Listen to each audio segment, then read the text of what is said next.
Ever wondered why the traditional study methods aren't working for you?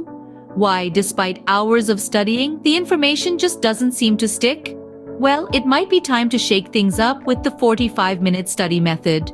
First things first, the 45-minute study method is all about extended focus periods.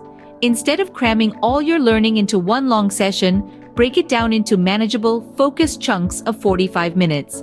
This means setting clear goals based on your learning objectives.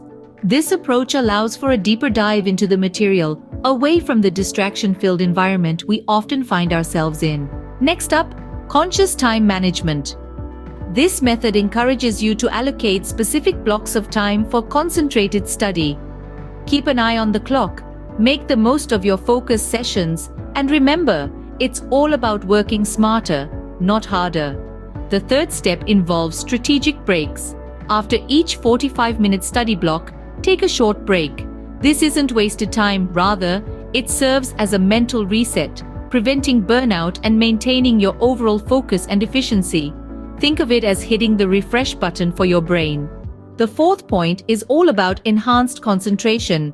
By extending your study sessions, you tap into sustained concentration, optimizing your learning experience. Remember, it's quality over quantity when it comes to effective studying. Finally, establishing a routine. Building a habit of 45-minute study blocks fosters consistency, creating a disciplined approach to studying and improving overall time management skills. It's about turning study sessions into a well-oiled machine. So, to summarize, the 45-minute study method involves extended focus periods, conscious time management, strategic breaks, enhanced concentration, and establishing a routine. It's a powerful tool to boost your productivity and make the most out of your study sessions. If you found this method interesting and think it could be a game changer for your study routine, give it a try. And don't forget to subscribe for more tips and tricks on learning and productivity.